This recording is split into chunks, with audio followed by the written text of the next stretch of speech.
जय हिंद दोस्तों। आज हम बात करेंगे वेनेजुला और अमेरिका की जो कन्फ्रंटेशन चल रही है, जो कॉन्फ्लिक्ट चल रहा है, जो स्टैंड ऑफ है, उसके बारे में बातचीत करेंगे।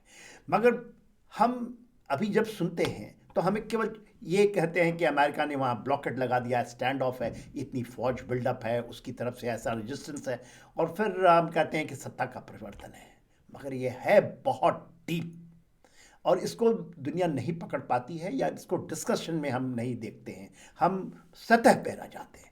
तो आज हम डीप डाइव करेंगे, और हम इस सीरीज के अंदर में क्यों वेनेजुला इंपॉर्टेंट है, और क्यों अभी 21वीं सदी के इस मुहाने पे आकर के वेनेजुला क्यों हो गया।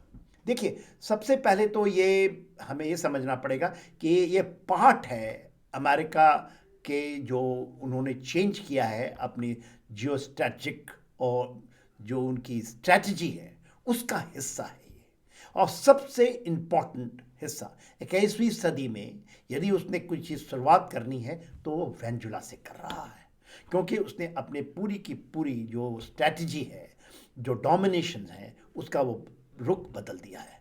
तो देखिए, उसकी जो नई स्ट्रैटेजी सिक्योरिटी डॉक्ट्रिन आई है, उसके अंदर में वेस्टर्न हेमिस्फीयर की बात, जो पश्चिम हेमिस्फीयर गोलार्ध की बात करती है, कि वो चाहता है कि सोल डोमिनेशन, सोल प्लेयर, और उसमें किसी की हस्तक्षेप नहीं चाहता, कि इस पृथ्वी के जो वेस्टर्न गोलार्ध है उसके ऊपर में वो पूरा डोमिनेंस करे। दूसरी जगह तो वो चाहता है, मगर वो दूसरों को भी छोड़ना चाहता है कि आप इसमें करो। तो मल्टीपोलैरिटी में जब बात आती है तो अपने को कहे ग्लोब से वो श्रिंक कर रहा है वेस्टर्न, और यही है मेन मुद्दा कि क्यों। तो देखिए, उसके दो कारण हैं, और आज हम वो समझेंगे। तो सबसे पहला, उसका सबसे बड़ा यूनिक जो स्ट्रेटेजिक लोकेशन है, वेस्टर्न हेमिस्फीयर में, खास करके सदर्न हेमिस्फीयर में, वो उसका सबसे बड़ा और दूसरा कारण है नेचुरल रिसोर्सेस।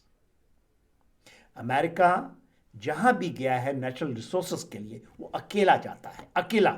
आप देख लीजिए वेस्ट एशिया में, जहां पर से उसको उस समय पेट्रोकेमिकल की बात होती थी, पेट्रोकेमिकल के ऊपर में, और आज भी पेट्रोकेमिकल का ही हिस्सा है, और रेयर अर्थ मटेरियल इसके एक आयाम और जुड़ा है। इसलिए unique static locations and natural resources. सबसे पहले देखते हैं कि क्या है यूनिक उसका स्टैटिक लोकेशन। देखिए, जो आप देखते हैं जब हम बात करते हैं वेनेजुला की, तो वेनेजुला एब्सोल्युटली कैरेबियन सी है, कैरेबियन सी है, और आप इधर देखें तो अटलांटिक है, और उसके बाद यदि देखें तो ईस्टर्न पैसिफिक है या नॉर्थ पैसिफिक का हिस्सा बनता है। इस भाग में जो सदर्न हेमिस्फीयर का है, वेस्टर्न हेमिस्फीयर का सदर्न हिस्सा है, तो सबसे important location geo strategic location हो, जैसे भारत की जियो स्ट्रेटेजिक लोकेशन है इंडियन ओशन रीजन में, एंड दैट्स व्हाई वहाँ भारत इतना है। उसी तरह यदि आप देखेंगे तो वेनेजुला जो है नॉर्थ ईस्ट में, आप देखिए वहाँ स्थित है, और बोथ कैरेबियन जो सीज हैं, कैरेबियन के छोटे छोटे आइलैंड्स हैं, और उसके अलावा अटलांटिक को यदि आप देखेंगे, सदर्न अटलांटिक का हिस्सा, तो ये इसकी जो एक्सेस है इसको कंट्रोल करता है वो। हाँ, वो आज तक कर नहीं पाया मिलिटरली, क्योंकि ऐसी शायद उसकी परिकल्पना नहीं रही, मगर उसकी जियो स्ट्रेटेजिक लोकेशन के कारण यहाँ पर यदि उसको डोमिनेट करता है, तो जितने भी, जब हम बात करते हैं सदर्न अमेरिकन कंट्रीज़ को या लैटिन अमेरिकन कंट्रीज़ को, उसकी एक आप इसको ये मान के चलिए कि एक तरह का गेटवे हो जाता है। हालांकि दूसरे भी हैं, चाहे ब्राज़ील है, गुआना है, यदि आप देखिए जितने भी आपके सदर्न अमेरिकन में जो सी के साथ लगे हैं, मगर ये एक ऐसा जगह है जो कि दोनों को कंट्रोल करता है। इसलिए बहुत इंपॉर्टेंट है कि इसमें अमेरिका का वर्चस्व रहे, दबाव रहे, ये अमेरिका लीनिंग हो। बट अनफॉर्चुनेटली वेनेजुला है, क्योंकि सब इसको चीज़ों को समझते हैं, तो यहाँ रशिया भी है, चाइना भी है, इंक्लूडिंग ईरान, जो कि वेस्ट एशिया में है, उसका ये कारण है।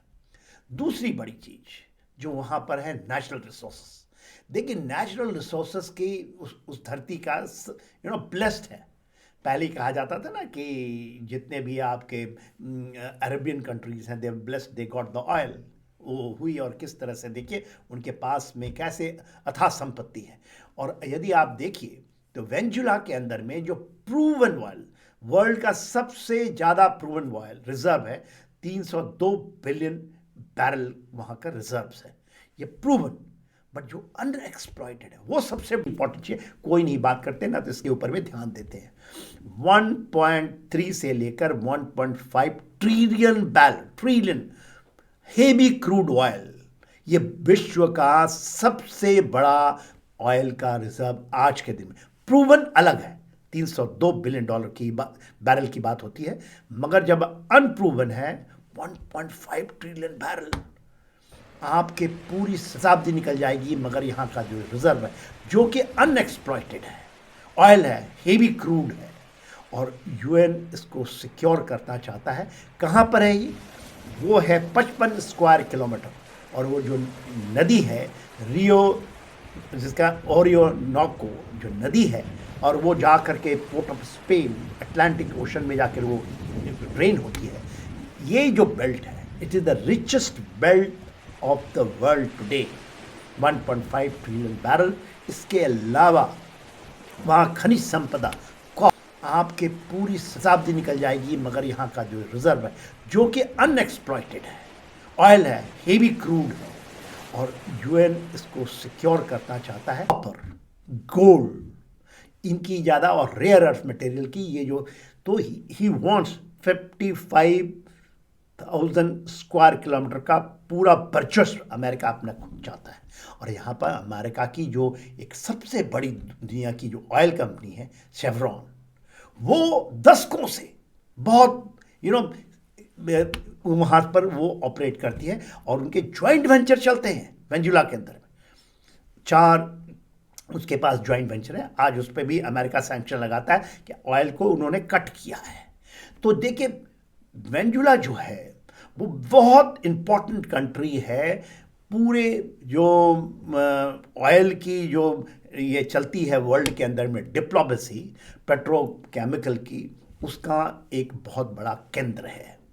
और जिस तरह से उस पर सैंक्शन लगा करके आज उसको रोकने की चीज़, ये हेजेमनिक बिहेवियर है। They want to do it with hegemonic way, they don't want कि वहाँ, हाँ वो कहते हैं कि आज के दिन में तो 2000 के आसपास से ये चली आ रही है, जब जो गवर्नमेंट है खास करके मदुरो जो आए हैं 2010 के बाद, वो आप देखिए वो they he is totally against America. But America से बात भी होती है, वो चलना चाहते हैं कि आप आए, उनको इनवाइट भी करते हैं कि आइए आप भी इसके आप एक्सप्लोरेशन कर सकते हैं।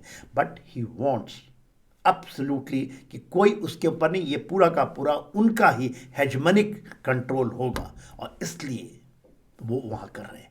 बहाना कुछ हो सकता है, वो स्पिन ऑफ्स हैं कि वहाँ ड्रग है, फिर वहाँ से वो कहते हैं नारकोटिक्स हैं, फिर वो कहते हैं कि नहीं ऑयल जो शैडो फ्लीट्स ऑपरेट करते हैं क्योंकि हमने सैंक्शन लगा दी, आप नहीं बेच सकते ऑयल।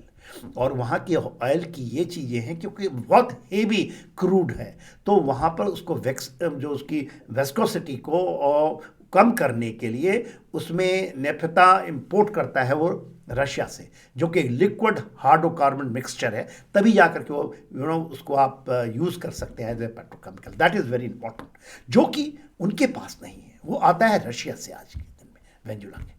और दैट्स वाई वहाँ पर रशिया का पकड़ बहुत है। Russia provides also the military way, China ऐसा नहीं करता है। यूएस सैंक्शन लगाता है, चाइना उनके साथ में प्रैग्मेटिक अप्रोच करता है। Economic cooperations and infrastructure development में चाइना का वहाँ पर निवेश है। तो ये स्टैंड ऑफ है। और बहुत इंपॉर्टेंट बात, यदि आप देखिए फ्लोरिडा जो है जहाँ पर अमेरिका का सदर्न कमांड है, वहाँ वो इस ऑपरेशंस को चला रहे हैं। टोटल बिल्डअप उस पर आऊँगा कि कितने बिल्डअप हैं और क्या उनकी चीज़ें हैं, मगर उसके पहले इस चीज़ को समझना, क्योंकि जो वेनेजुला है ऑयल रिजर्व मेन है, जियोपॉलिटिकल इन्फ्लुएंस जो मैंने बताया चाइना रशिया इंडिया का, एंड प्रोटेक्ट यूएस इंटरेस्ट, क्योंकि यदि उसने अपनी स्ट्रैटेजी जो लेकर आया है कि वेस्टर्न हेस्फीयर में उसका टोटल डोमिनेंस हो। इसलिए वो कनाडा को कहता है कि आप 51st स्टेट हो। इसलिए वो कहता है कि यहाँ की जितनी कंट्रीज़ हैं, यदि आप देखेंगे, चाहे वो कोलंबिया हो, चाहे इक्वाडोर हो, ब्राज़ील हो, गुयाना हो, जो मैं इस तरह की बात कर रहा हूँ, वहीं पर यहाँ अर्जेंटीना जो कि इसमें इन्वॉल्व है, चाहे जमाइका हो, होंडुरास हो, टबागो हो, गुयाना, इक्वाडोर हो, वो सारे के सारे यदि आप देखेंगे, और ख़ास करके जिसको ये करता है, जो क्यूबा है, निकरागुआ है, इनके साथ में वो अपना मिलिट्री संबंध बनाता है, जो कि अब्सोल्युटली अमेरिका के एक तरह के बिगेस्ट एनिमीज, वो उनके अंडरबेली में बैठे हैं। दे कैन डिस्टेबलाइज, एंड इसलिए they have change their focus, and that's why ये जो आप सुनते हैं कि वेंजुला, तो इतनी ध्यान रखें। उसके बाद हम डीप डाइव करेंगे पूरे इश्यूज में, सो हमको क्लियरिटी होगा। और very important to understand geo strategically कि what is, how the world is shifting, उसकी फोकस कहाँ जा रही है। क्योंकि भारत के लिए आपको ये समझना बहुत जरूरी है हमारी फोकस कहाँ है, और हम भी उस तरह जा रहे हैं। जय हिंद।